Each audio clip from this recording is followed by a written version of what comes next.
Hey guys, I'm Daskro, and we're going to talk about Battlefield 3 and Battlefield 4 competitive esports, what the future may hold for Battlefield franchise, and some ideas and discussions.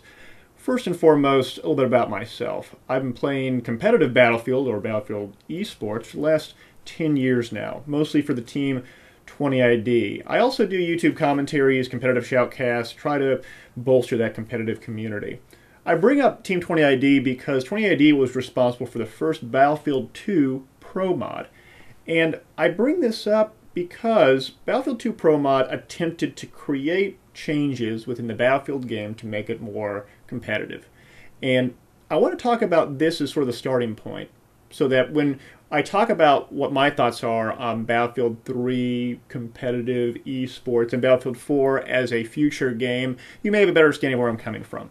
So first and foremost, Battlefield 2 Pro mod. This was created several years ago, and it had a number of changes that you can all check out in the big changelog below. And I'm going to talk a little bit about some of these changes in generalities. If you want to check out the whole changelog, just read it below. There's a lot of detail there. What did the Battlefield 2 Pro mod really do? Well, it really did three things. The first thing it did was it reduced randomness. The second thing it did was it made the classes more viable. And then three, it attempted to reduce the effectiveness of tactics and strategies that really had no hard counter to stop. So what am I talking about? The first thing is reduced randomness. When we think of randomness in Battlefield 3, what do we think about? We think about the idea that there's all this bullet spread, and it's really annoying, and it's unpredictable, and that randomness creates problems. In Battlefield 2, we also had a bullet spread issue, but there was another issue, a second issue that was just as important. That was the randomness of spawn locations. You see, in Battlefield 2, there were a number of spawn locations both at key capture points and at key bases that were really far off from where everyone else would spawn in. And because of that unique or outlier location, you could get a huge amount of timing advantage when running or get into a vehicle or going to another point or whatever it may be. And so the first thing that we did in Battlefield 2 Pro mod was to eliminate these outlier spawn locations so it was much more even. It didn't, the win or loss of a given capture point was not dependent on if you could spawn in a given location. And then we also, as I sort of alluded to before, tried to reduce the amount of bullet spread associated with the guns so that bullet spread was more of an issue at longer distances, but at shorter distances it wasn't much of a problem. So that was the first thing that we did. But what was the second thing? The second thing in this case was to make the classes more viable. Now if you've ever played in a competitive Battlefield 3 match, you'll see what I'm about to talk about. What is it? You guys know. It's the fact that if you look at larger game types like 8v8 or 10v10 or 12v12, almost every class being played is what? It's engineer and it's assault. Those two really cover the full spectrum of things, and Battlefield 2 was no different. Unlike Battlefield 3, there were 6 classes for Battlefield 2. 6. And of which, only about 3 or so were actually kind of important. What were they? It was the assault class, it was the engineer class, and it was the anti-tank class. The support class wasn't really used, the spec ops class was specialized or niche, and the recon class was pretty worthless. And why was that? Well, it was because that even though that all these classes had their advantages in one respect or another, some classes had such overwhelming advantages, that because of that, the opportunity cost of choosing our class wasn't worth it. Let me give you an example. So in Battlefield 2, the assault class had a lot of magazines, a lot of gun magazines, so they didn't have to get ammo that much. And on top of that, the gun was super powerful. Because of that, the need for a support class, for instance, wasn't really there. Because the assault class had 2 grenades already, it had a bunch of magazines, the engineer class had a bunch of rockets already. And so what we tried to do to change this was to reduce the mag count and grenade count the assault class had, because this now made the assault class depend on the support class. We suddenly made the support class more viable, but we also went a step further. The engineer and anti-tank classes had guns that were very powerful, And as such, some had one class had shotguns, other class had PDWs. We made the PDWs a whole lot less powerful than what they originally were in the vanilla game, so that when a player made the conscious choice of going that given class, they had to think to themselves, hey, if I go this class, I'm going to be very effective against tanks, but I'm not going to be effective against infantry. That's called opportunity costs. I am going to lose something in the process of deciding to choose one over another. And really this, to me, really gets to the heart of what the philosophy of the Battlefield franchise is all about. It's about this idea of rock, paper, scissors, combined arms.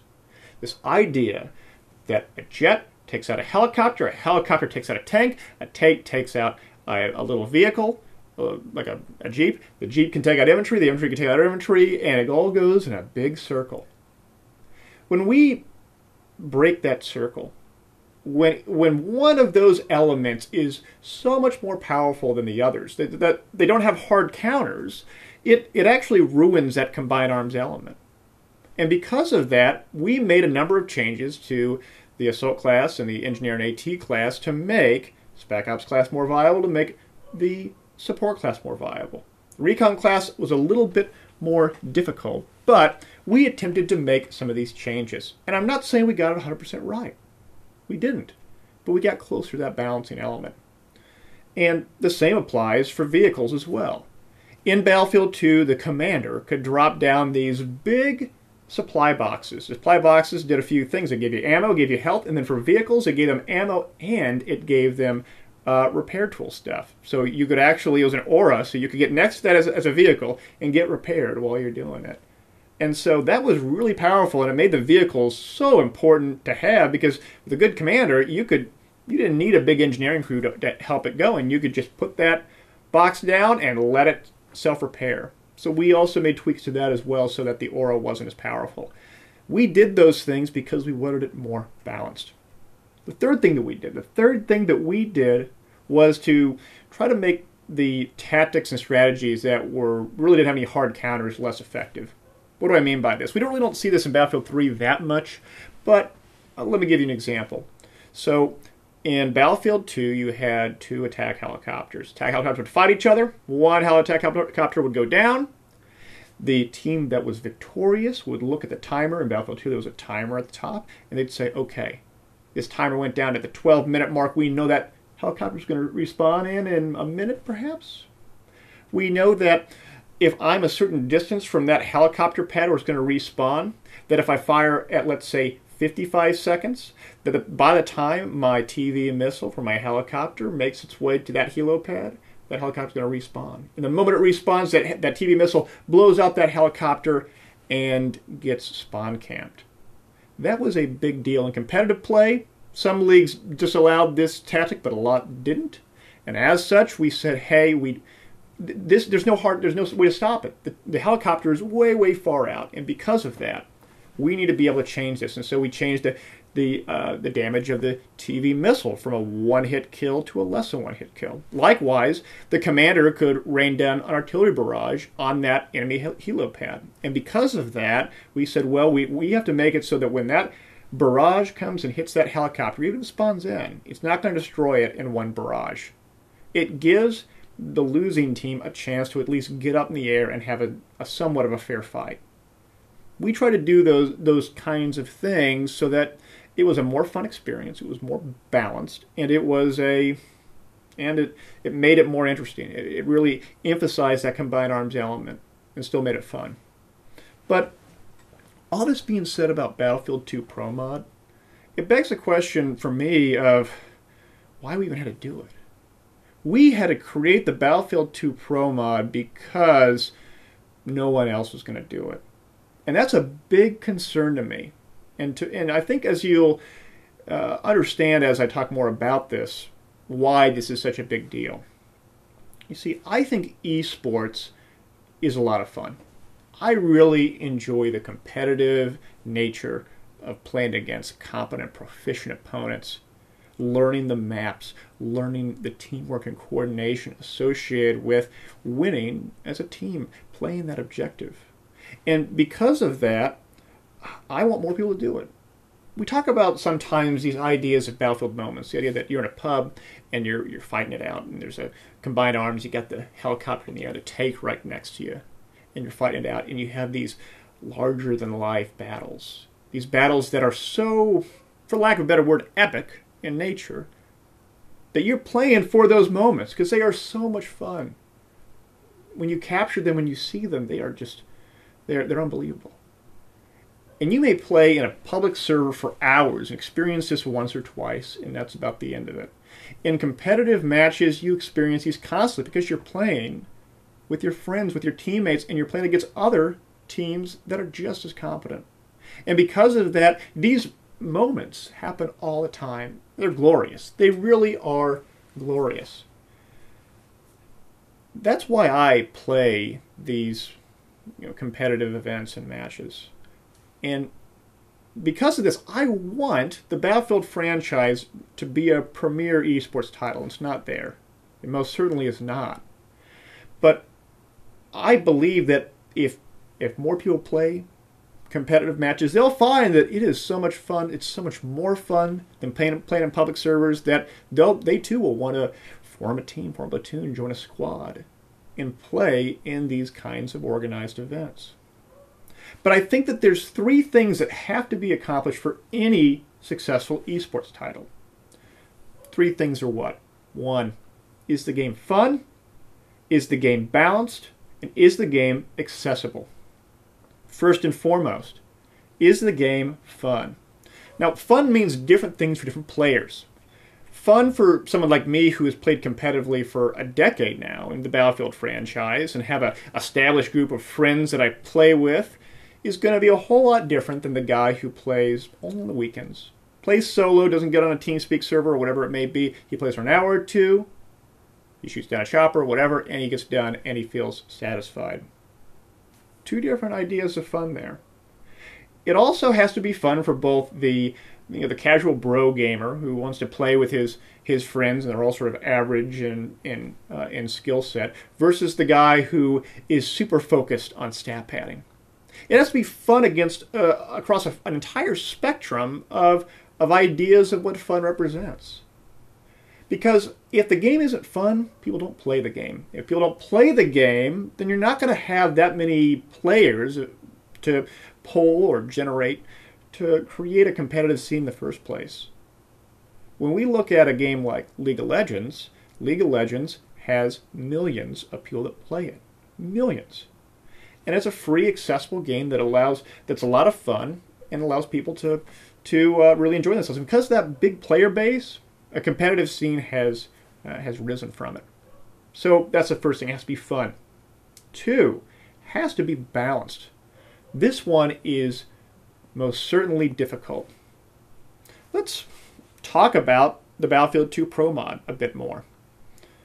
We created an attempt at a balanced game, but in the context of only 8v8 or 10v10 competitive play. Most certainly, in this respect, our choices in terms of the changes that we viewed as balance had negative impacts on larger gameplay types, like 32 versus 32, for instance. Think about that. When you make certain changes to the game, it may have very positive impacts to certain game modes, game types, team sizes, but it may have huge negative impacts to others. Let me give you an example in StarCraft. StarCraft, big RTS game, StarCraft. In this franchise, Blizzard has supported balancing the original StarCraft game for over 10 years now. They have a dedicated balancing staff, and they make changes every few months to try to make it balanced. But the problem with creating a balanced game is that, especially with StarCraft, they have to do it accommodating both the really high-end competitive pro players and the casual players. In this respect, there will be instances in which there will be a race or a unit in StarCraft that is super powerful, even in balance for those high-end competitive players. But to the casual player that maybe plays once a week, they don't see it as a problem at all. And you can flip it on it in the sense that there may be certain tactics or strategies that are really effective against really average or below average players, but really are inconsequential to that high-end competitive play. It's really hard to balance that. And how does StarCraft do it? Well, in StarCraft 2, they do it through analyzing all the metadata associated with people playing the game. They look at win-loss ratio for each individual race across a spectrum of skill sets, anywhere from the Bronze League all the way up to the top 200 super pro players. And they say, oh, well, we can look at this and say that there are certain races at certain skill tiers that are better than others, and why is that? And they can investigate that and try to make incremental changes that create more balance, not just within that given skill tier, but across the board as well. And because of this, it makes it very difficult. Creating balance isn't an instinct, it's a process. And because of this, DICE has, they have a lot ahead of them in this respect. In StarCraft, what do they focus on? They don't focus on 2v2 or 3v3 or 4v4 team play or even free-for-all. They focus on 1v1 team play, 1v1, not team play, exclusively. Because of this, they are aware that any balancing changes that they make within this 1v1 will most certainly have a negative impact on the 2v2 or 3v3 team play. And they acknowledge that. They understand that. But they understand that balancing for them is focused on that one type of gameplay. Battlefield, as I said before, has a lot ahead of them in this respect. They have multiple gameplay types, be it Conquest or Squad Rush or Conquest Large or Regular Rush, or all the new niche modes like Scavenger Mode or like Gunmaster. They also have all the different guns out there within the classes, as well as the different balancing issues across the classes. Oh, and they also have vehicles. It's a combined arms game. Do you see how difficult it could be to create this sort of balance that accommodates a broad spectrum of players who all play different gameplay types with different team sizes? It's very difficult for them to do it. And so it forces them to sort of have to make these compromises. And by compromising across the board, it actually doesn't really satisfy anyone in that respect. What's the third thing that I talked about? The third idea in a successive esports title is accessibility. Accessibility means multiple things. The first and foremost thing is when the competitive esport title is successful, it has to be accessible to anyone who wants to play it. It means that the game that you're playing as a casual player is identical to the game the pro player's playing. When you look at League of Legends, for instance, or StarCraft 2, there aren't items that are disallowed or tactics that are banned. There aren't certain variables that are changed or certain settings that are tweaked. No. The game, for the most part, is identical to what the pro player plays versus what the casual player plays. Battlefield with the pro mod, not the case. By creating a pro mod, you are creating an exclusive subset, a subculture, if you will, that is purposefully firewalling themselves from the general casual gaming population. You are now putting in a number of variables and a number of aspects that requires these casual players, these non-competitive players, to make a very ugly and very difficult transition. Because all the things that they had learned, that they had, think that they're sort of mastering through this gaming process, be it unlocks or stats, whatever it may be, it doesn't necessarily apply. And that can be a really big hindrance to accessibility. The second aspect of accessibility also talks about this idea of the idea that there is a transition from casual to competitive. League of Legends has this, StarCraft 2 has this, what is it? It's a ladder system, it's a matchmaking system, it's an ELO, which is a metric that states how good you are. It's not based off of stats. It's not based on stat grinding or just by playing the game a lot. It's by win-to-loss ratio of who you're playing against. So you're playing against good players, you're playing against bad players. When you create this metric system, there's no gaming the system. The best players rise to the top. The ones that are okay but love the stat pad, they don't rise to the top. We see this in StarCraft 2. We see this in League of Legends. It's about players who constantly challenge themselves against better players. And if they're successful, they rise up. If they're unsuccessful, they stay in a given tier. In this respect, Battlefield has a lot going for it already. Battlelog as an application already has platoons set up for squads and teams. It already has a match system that, with a little bit of tweaking, could be created. We could take the ESL system right now, which is a versus system, which already is integrated into Battlelog, and just bring that in-house. No offense to ESL, but we have to get as many people interested as it can. If you do it inside Battlelog, you're going to get that amount of people interested in playing it. You create this so that there are an ability for players to find these competitive matches organically. They don't have to go out to a third-party website. They can go within Battlelog and challenge themselves and hopefully get better. It also means creating additional incentives for it. Right now, we have a big incentive system that is focused around grinding. This idea that you put enough time and effort on a certain type of ability, so many headshots, so many revives, whatever it may be, then you have made a progression and you are thus better, and hooray, you feel good about yourself.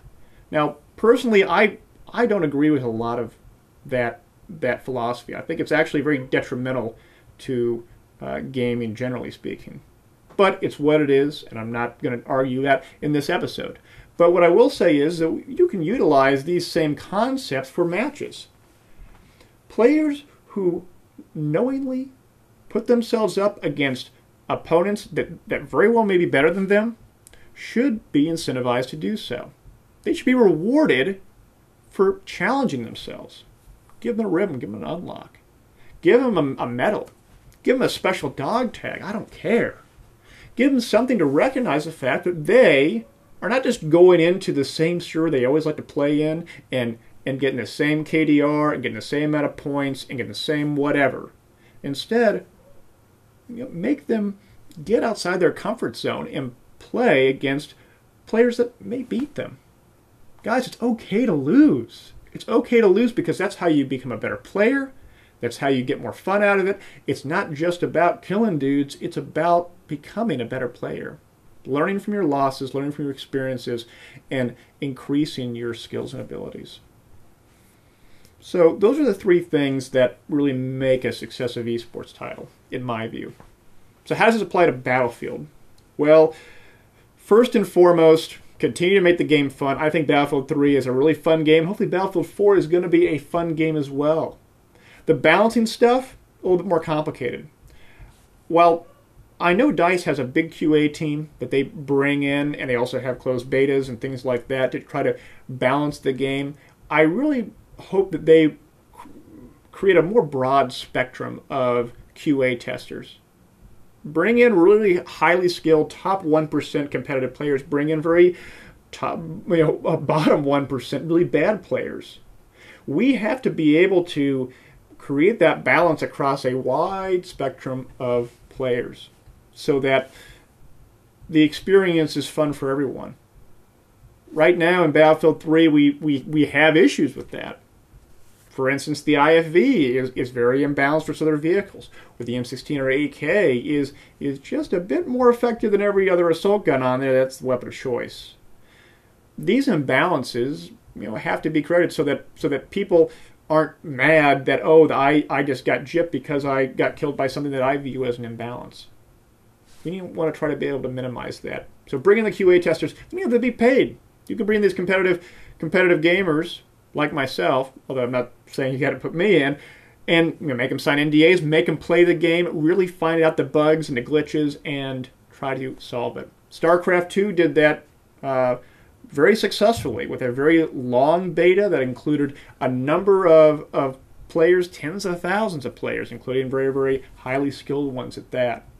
bring it in to try to create this balance, try to create that viability. I want to see all the classes used. Even though that right now in competitive gaming, recon class is very rarely used, I want to see it used more. I want to see sport class used more. I want to see the classes used more. I want to see the vehicles used more. I want everything to be viable and everything to be fun.